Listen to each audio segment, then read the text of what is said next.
are going to start a new topic, BRS. BRS is what? Bank reconciliation statement. होता क्या है bank reconciliation statement, क्यों जरूरत पड़ती है इसकी, और ये सबसे इजी, आपकी अकाउंट्स बुक का सबसे इजी चैप्टर है, लेकिन जो इजी होता है उसमें कंफ्यूजन के चांसेस ज्यादा होते हैं. ठीक है, तो उन कंफ्यूजन्स को दूर करने के लिए keep watching till the end. Fine, so let's start our topic. Topic is bank reconciliation statement. अब रिकंसाइल करने का मीनिंग क्या होता है? रिकंसाइल करने का मीनिंग होता है फैक्ट्स को चेक करना और उन्हें मैच करना. ठीक है, उन रीजंस को ढूंढना जिनकी वजह से हमारे दो स्टेटमेंट्स के बीच में डिफरेंसेस आए हैं. ठीक है, अब दो स्टेटमेंट्स कौन से होते हैं हमारे? One is passbook and cash book. ये हमारे पास दो बुक्स होती हैं अकाउंट्स के अंदर. ठीक है, अब कैश बुक कौन सी वाली बुक होती है?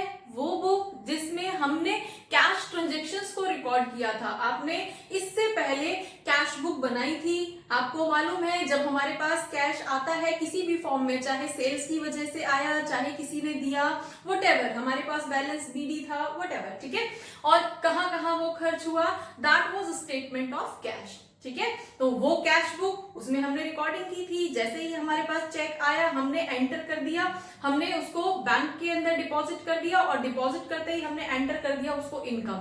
ठीक है, अब नेक्स्ट है पासबुक. फाइन, जो बैंक में अकाउंट है ऑर्गेनाइजेशन का, जिसको हम करंट अकाउंट बोलते हैं या बिजनेस अकाउंट बोलते हैं, अब वहां पे एक स्टेटमेंट पासबुक के नाम पे प्रिपेयर किया जाता है. वहां पे वो ट्रांजैक्शंस रिकॉर्ड होती हैं जो बैंक से रिलेटेड होती हैं, जो बैंक ने हमारे ऑर्गेनाइजेशन को कुछ दिया है या हमसे कुछ चार्ज किया है, इंटरेस्ट चार्ज किया है, या हमारे बिहाफ पे कहीं से इंटरेस्ट रिसीव किया है, व्हाटएवर. बैंकिंग एंड पे हमारी जो भी रिसीविंग या एक्सपेंसेस होते हैं वो सारी चीजें पासबुक के अंदर रिकॉर्ड होती हैं. अब आइडियली तो ये दोनों ही चीजें हमारी सेम होनी चाहिए, क्योंकि जो भी चीज हमने बैंक के साथ ट्रांजैक्शन की है वो ट्रांजैक्शन हमें पता होती है. ठीक है, लेकिन कई बार बहुत सारी ट्रांजैक्शंस ऐसी हो जाती हैं जो हमारी दोनों के बीच में, दोनों स्टेटमेंट्स के बीच में डिफरेंसेस क्रिएट कर देती है. जैसे कि हमारे पास, अगर हम एग्जांपल लेते हैं, हमने अभी कोई चेक रिसीव किया और वो बैंक में डिपॉजिट कर दिया, तो कैश बुक के अंदर तो हमने उसे इनकम शो कर दिया था, लेकिन वो बैंक तक पहुंच गया, कुछ हॉलीडेज हो गई, किसी भी वजह से वो चेक जो है क्लियर नहीं हो पाया. फाइन, अब हम इसी बीच में हमारा मंथ एंड आ गया और हमें इस मंथ का जो बीआरएस हम बना रहे थे, जो हमारी क्लोजिंग स्टेटमेंट थी, जो हमारा कैश बुक था, वो हमें क्लोज करना था. हमने क्लोज कर दिया और वो इनकम की तरह ही शो किया.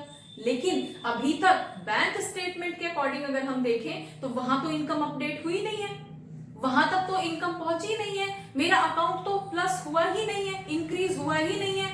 देन दोनों में डिफरेंसेस आ गए ना. कैश बुक तो शो कर रहा है कि इनकम बढ़ी है, लेकिन पासबुक तक इनकम पहुंची नहीं है, पासबुक में अपडेट हुआ ही नहीं है, तो डिफरेंसेस आ गए. ठीक है, कुछ ऐसी भी ट्रांजैक्शंस होती है, लाइक हमारे कस्टमर ने डायरेक्टली बैंक में डिपॉजिट कर दिया पैसा. ठीक है, डायरेक्टली बैंक में ट्रांसफर कर दिया. अब बैंक में तो ट्रांसफर हो गया, लेकिन मेरे पास तक कोई इंटीमेशन नहीं आया, कोई मैसेज नहीं आया, किसी भी वजह से मुझे पता नहीं चला, और by the end of the month मुझे वो कैश बुक जो है वो क्लोज करनी पड़ी. ठीक है, तो अगेन दोनों में डिफरेंसेस आ गया. तो हमारे जब इन दोनों स्टेटमेंट के बीच में कोई भी डिफरेंसेस होते हैं, उन डिफरेंसेस को रिकॉग्नाइज करना, ठीक है, और उनको सॉर्ट आउट करना is called bank reconciliation statement. इस बैंक रिकंसिलेशन स्टेटमेंट के अंदर हम यही चीज रिकॉर्ड करेंगे कि दोनों बुक्स के अंदर, पासबुक और कैश बुक, दोनों के बीच में डिफरेंसेस क्यों आए. ठीक है, और उनको कैसे सॉल्व कर सकते हैं. ठीक है, अगर चार्जेस थे तो उनको प्लस करना है, माइनस करना है, अगर हमारी कुछ इनकम है तो उनको प्लस माइनस करके हम सेटल कर देंगे. ठीक है, तो that is called bank reconciliation statement. अब हमारे पास जो डिफरेंसेस आते हैं ये मेनली 3 टाइप्स ऑफ कॉजेस आते हैं. सो 3 टाइप्स ऑफ कॉजेस क्या रहेंगे हमारे? First is due to time, time की वजह से. अभी हमने डिस्कस किया था कि बीच में छुट्टियां आ गई, बीच में हॉलीडेज आ गई, हमने तो इनकम शो कर दी कैश बुक में, लेकिन पासबुक तक पैसा पहुंच नहीं पाया, ठीक है, क्लियर ही नहीं हो पाया चेक हमारा, तो उस टाइम की वजह से। नेक्स्ट हमारे पास आती है कुछ बैंकिंग ट्रांजेक्शंस एंड कुछ ह्यूमन एरर्स। अब हम अकाउंटेंट भी तो इंसान ही होते हैं, कुछ मिस्टेक हो जाती है, 800 की जगह 80 टाइप हो जाता है, 80 की जगह 800 टाइप हो जाता है, कई बार ऐसी मिस्टेक्स भी होती हैं, ठीक है। तो ये 3 टाइप्स ऑफ एरर्स होंगी, मिस्टेक्स होंगी, जिनकी वजह से हमारी ये दोनों बुक्स में प्रॉब्लम्स आती हैं या डिफरेंसेस आते हैं, ठीक है। तो अगर हम टाइम की बात करते हैं, ड्यू टू टाइम, तो टाइम की वजह से कौन कौन से रीजंस होते हैं, कौन कौन से फैक्टर्स होते हैं, कौन कौन सी कंडीशंस होती हैं जो टाइम फैक्टर के अंदर आती हैं। First one is check issued but not presented. अब चेक हमने इशू तो कर दिया, अब जैसे ही हमने इशू कर दिया कैश बुक के अंदर पेमेंट शो कर दी, लेकिन वहां तक ऑर्गेनाइजेशन का जो पैसा है वो अभी तक डिडक्ट ही नहीं हुआ, क्योंकि जिसको इशू किया था, सपोज हमने XYZ पर्सन को इशू किया था, उस XYZ पर्सन ने अभी तक बैंक में जाके प्रेजेंट ही नहीं किया, तो मेरे अकाउंट से पैसा कटा ही नहीं है, ठीक है। तो उस कंडीशन में हमारे पास ये टाइम वाला फैक्टर आएगा।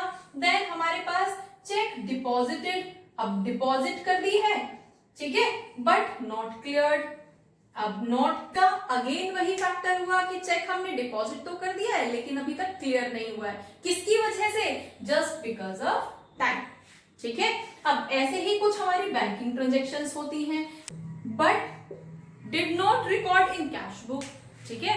अब बैंक ने इंटरेस्ट चार्ज कर दिया लेकिन हमारी कैश बुक के अंदर वो रिकॉर्ड नहीं हुआ, फाइन। नेक्स्ट, डिविडेंड हमारे बिहाफ पे बैंक ने रिसीव कर लिया लेकिन हम तक अभी तक कोई इंफॉर्मेशन ही नहीं आई है, ठीक है।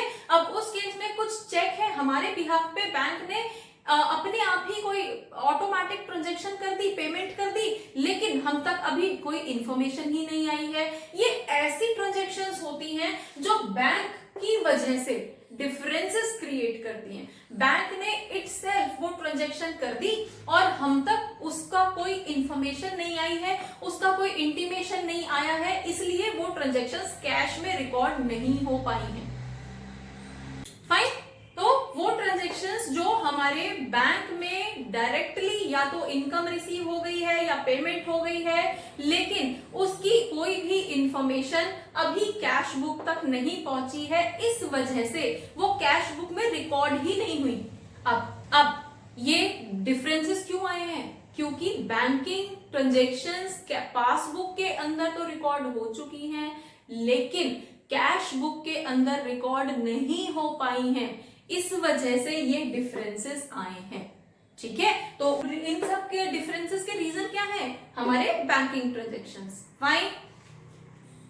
Next is error. एरर तो जैसे हमने अभी डिस्कस किया था, ह्यूमन एरर, अकाउंटेंट है, मिस्टेक हो जाती है, गलती से कुछ और लिखना था कुछ और लिख गया, so that is human error, fine. तो ये हमारी कुछ रीजंस होते हैं जिनकी वजह से हमारे पासबुक और कैश बुक के अंदर डिफरेंसेस क्रिएट होते हैं। होपफुली आपको यहां तक समझ आया होगा एंड इसकी लिमिटेशंस, इसकी ऑब्जेक्टिव्स क्यों प्रिपेयर करते हैं वो हम नेक्स्ट क्लास के अंदर करेंगे। So keep watching, keep learning, thank you.